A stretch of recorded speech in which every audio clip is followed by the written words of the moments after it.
Bueno,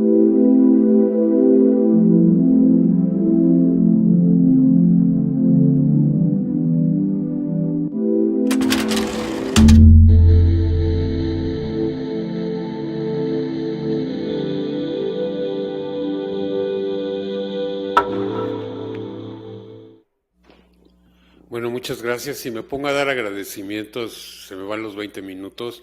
Todo el Instituto de Psiquiatría participó, hay varios institutos nacionales de salud, la Universidad Autónoma Metropolitana, en fin, es un proyecto colectivo que se autoorganizó.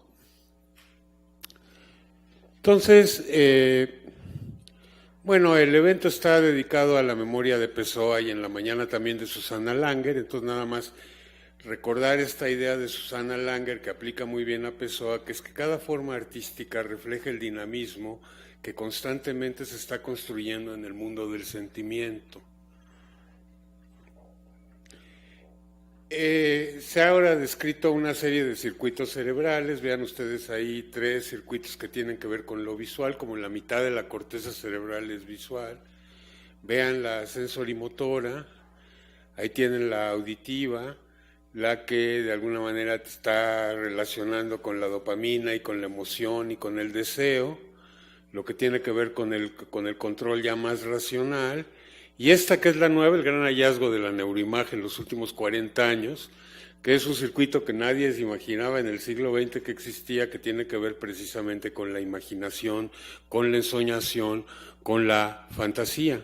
Yo el planteamiento que les voy a hacer rápidamente es que Pessoa estudió varios años psiquiatría en forma autodidacta, leyó todos los libros importantes de psiquiatría de la época y la idea es que él, en base a ese conocimiento que obtuvo de lo que se sabía de psiquiatría en la época, trataba sistemáticamente de influenciar sus diferentes circuitos para lograr su gran meta, que era él solito crear toda una nueva literatura. Entonces, claro, Pessoa no era dionisiaco, a la luz de lo que nos acaba de decir la doctora Llévenes, era más bien una como hiperreflexividad, la que en un momento dado representaba, pero él, al tratarse de desdoblar, sí tiene ciertos aspectos dionisiacos, como en sus traducciones, su interés por Omar Khayyam, o en otros libros que escribió, uno que se llama Epitalamio, por ejemplo, o Antinó, que son sus escritos eróticos.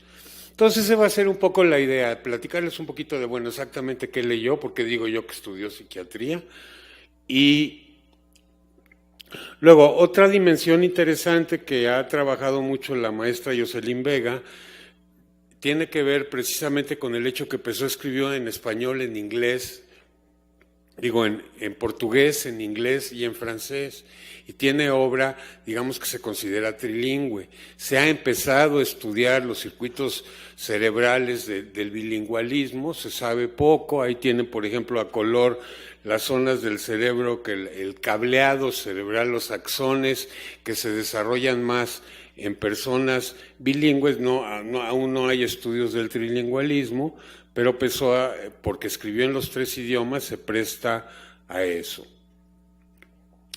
Entonces, la idea es que Pessoa centra su atención en el deseo de lograr aprehender una realidad cuya certeza se escapa como arena entre los dedos, una realidad cuya única verdad es paradójicamente la incertidumbre. Fernando Pessoa tiene gran nivel filosófico, ahorita viene Carlos Gómez que nos hablará precisamente de esta alta opinión que tenía el más matemático de los filósofos actuales en Francia, que es Alain Badiou, quien decía, por ejemplo, y esto es para Cintia, en Pessoa existe una constante maquinación sintáctica cuya complejidad le impide a las sensaciones y emociones naturales predominar. Dice Pessoa, vengo como mensajero de la conciencia. Lo que aquí proponemos entonces es usar los logros verbales del canon literario de Pessoa para mejor mapear las redes semánticas en los cerebros de idealmente estudiantes de letras, procesando textos escritos por Pessoa, ¿no? Pessoa quiere darle al lenguaje una exactitud subterránea que Alain Badiou no duda en llamar algebraica, Pessoa estudió cuidadosamente a los 18 años las teorías neuropsicológicas y psiquiátricas de la época sobre la atención y la conciencia y aplicó ese conocimiento en su propio polisistema cerebral con el fin de facilitar el trabajo de la comunicación que hace una zona del cerebro con otra. Lo que trataba él de lograr era minimizar interferencias de otros circuitos para lograr una experiencia más pura de las simulaciones de subcircuitos cerebrales funcionando armónicamente.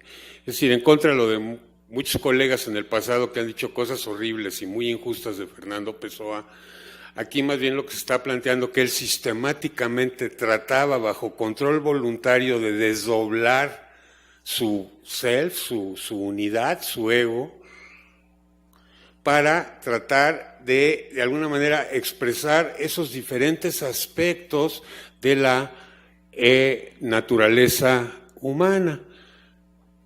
Y entonces, por ejemplo, ¿a quién leyó? Bueno, leyó a Esquirol, leyó a la mayoría de los que están aquí, incluyendo a Charcot y a Freud. Le impactó mucho una megacategoría psiquiátrica que había en el siglo XIX, que era la degeneración. Así como el DSM-1 empezó con 100 categorías psicopatológicas y ahora ya van en 300, más bien en el siglo XIX era al revés, se creó una como mega categoría que incluía todo y que además de, digamos, lo que hoy se consideraría psicopatológico, incluía también tuberculosos, sifilíticos, una serie de gentes. Esto fue muy fatal para Fernando Pessoa y nos invita a meditar sobre los peligros de las clasificaciones psiquiátricas, porque él se de alguna manera diagnosticó que su familia tenía degeneración. La idea de degeneración incluye la idea de que la descendencia cada vez va saliendo peor, tiene mucho que ver con el empobrecimiento de la vida urbana en las grandes ciudades que estaban surgiendo. Entonces Pessoa se consideraba que él era un degenerado, sí, un degenerado superior, pero un degenerado, e incluso quizá es la razón por la cual no quiso reproducirse. Y aquí, aparte de que tenía una abuelita que parece que tenía síntomas, no está claro si de Alzheimer o de algún tipo de psicosis, su papá y su hermanito se murieron de tuberculosis. Entonces ahí hubo una como confusión creada por los diagnósticos psiquiátricos, ¿no? Leyó también a Kraft-Ebing de la psicopatología sexual, leyó mucho, me da la impresión un poco más, leyó a Janet que a Freud. Leyó al padre de la psicofísica. Le impactó mucho este psiquiatra belga que relacionaba mucho psiquiatría con psicopatología. Si quieren estudiar historia de la psiquiatría, sobre todo las nuevas generaciones que ya no van a tener la fortuna de tener aquí al doctor Pérez Rincón, le recomendamos para psiquiatría del siglo XIX este libro que leyó mucho Pessoa. Leyó a Claude Bernard. Él tenía como 130 pequeños heterónimos, tuvo 4 grandes heterónimos y como 130 pequeños. Uno de ellos se llamaba Claude Pasteur, lo cual de alguna manera refleja el conocimiento que él tenía de los 2 grandes, digamos, científicos franceses del siglo XIX, que fueron Claude Bernard y Louis Pasteur, ¿no? Entonces él creó un heterónimo que se llamaba así. Y dejó muchísimas notas que recientemente salieron en esos 2 librotes sobre todo lo que escribió sobre genio, locura y criminalidad. Leyó muchísima literatura darwiniana, el interés de la forma, por ejemplo, de Haeckel. Leyó la criminología que nacía en Italia en ese entonces con Lombroso. No solo leyó a Lombroso, sino al otro grande que es Garófalo. ¿Me ayudan, por favor?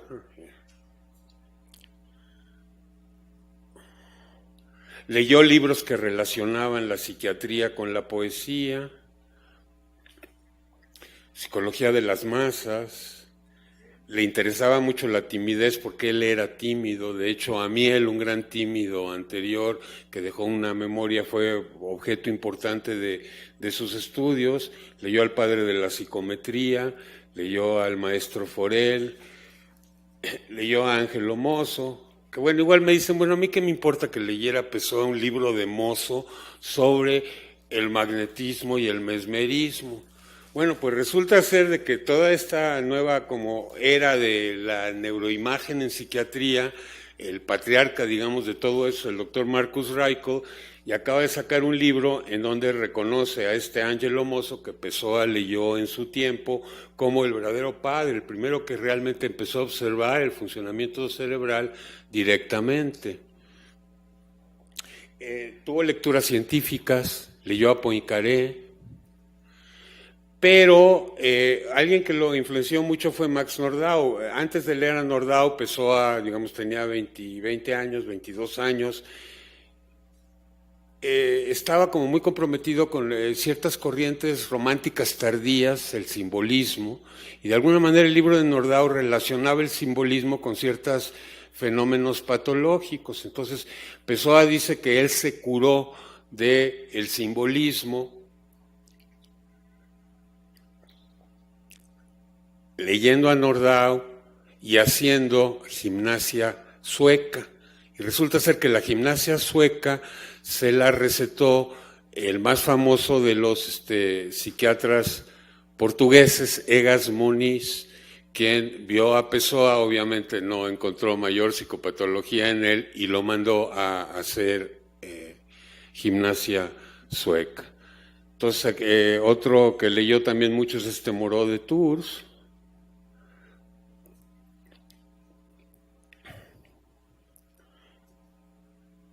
Leyó teóricos importantes del arte como Guyau, se interesaba por la grafología. ¿Qué pasó?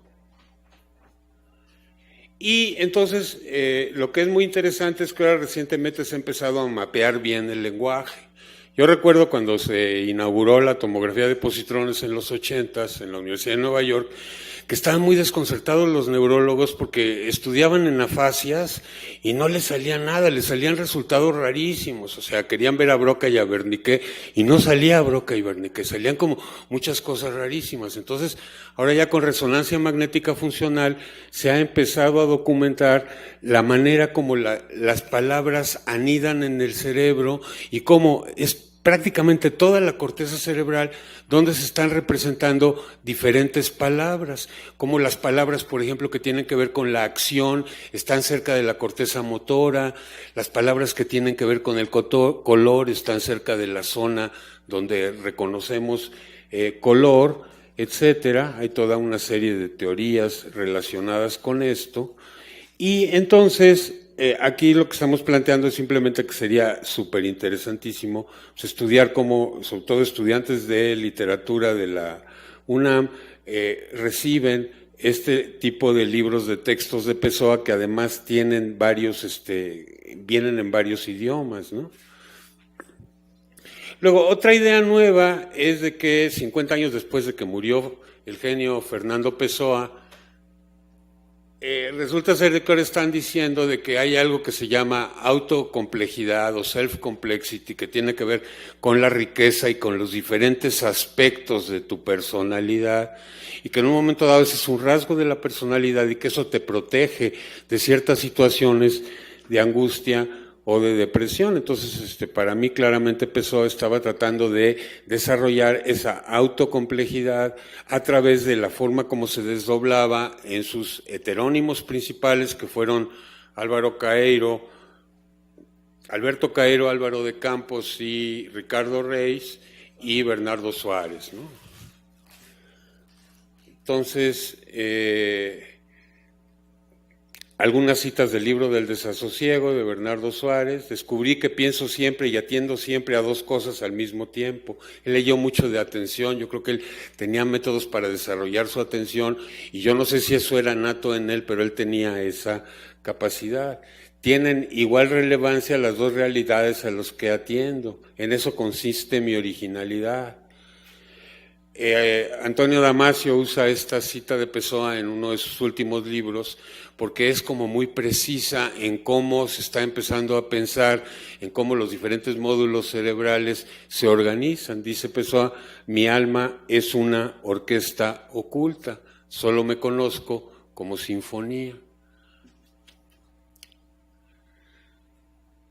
Relacionaba también otra cosa muy actual a la atención con la conciencia. Ahorita lo más avanzado de literatura darwiniana están también dándole mucha importancia a la atención, o sea que la literatura, Brian Boyd en Australia, que plantea que la literatura lo que trata de hacer es sacar cosas a la atención, llamarte la atención, le dan un papel importantísimo en neuroliteratura a la atención, y ahí está, eso empezó a 80 años antes, ¿no?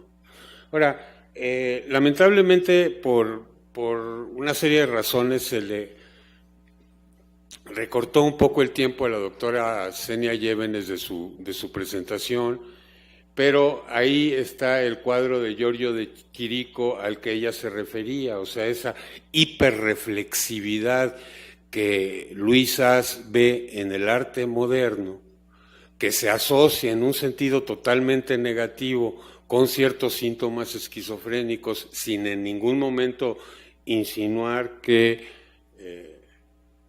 hay patología en esto, está representado en esos personas sin cara, un sol de plomo a las 12 del día. Era el tipo, ella acababa de aterrizar del avión y por eso no pudo presentar imágenes, pero a eso ella se estaba refiriendo. Más citas de Pessoa, soy un nómada de la conciencia de mí. Ahí está otra vez de Chirico, y en el libro de McGill-Kreiss se relaciona mucho con los dos hemisferios cerebrales, esta idea que la doctora Xenia Llévenes a las carreras trató de presentarles de que hay una pérdida del enraizamiento del ser.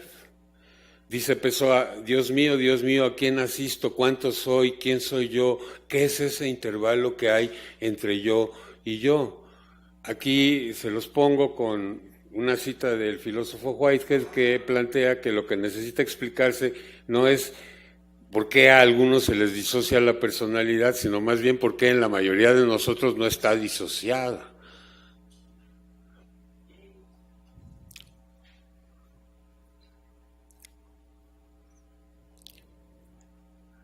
Esta es para Néstor, los clasificadores de cosas ignoran en general que lo clasificable es infinito y por tanto que no se puede clasificar. Fernando Pessoa. Tiene también, aquí se va a enojar Néstor conmigo, pero tiene también un libro que dice algo así como, Jocelyn, no sé si tú te acuerdas, Grandes ideas de la cultura francesa o algo así, y es un libro en blanco, ¿no? Que era un poco lo que nos decía Cintia ahorita. Luego, cuando veas, no pienses, esa es la circuitería de la corteza visual. Ahí tienen, como ven, pues la mayor parte del cerebro, la mitad, tiene que ver con cosas visuales.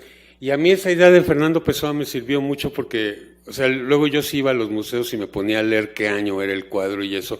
Y es una tontería, o sea, lo que está diciendo es, si quieres ver algo, pues órale, pon todos tus procesadores visuales a andar, pero no les metas el estorbo de la corteza prefrontal y el superego, el estorbo de otras cosas. Trata como de obtener pura la sensación. Otra meta de Pessoa cuando joven era sentir todo de todas las maneras.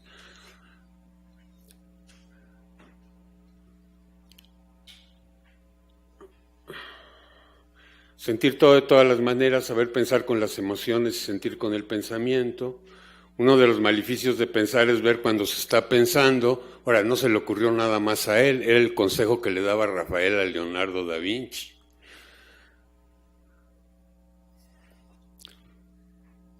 Hay metáforas que son más reales que la gente. Soy en gran parte la misma prosa que escribo. Entonces esto era también lo que hablaba la doctora Llévenes, que ya no le dio tiempo bien de terminar, que es que esta como hiperreflexividad que sí tenía Pessoa, de alguna manera te separa del mundo. Pessoa llevó una vida muy, muy solitaria.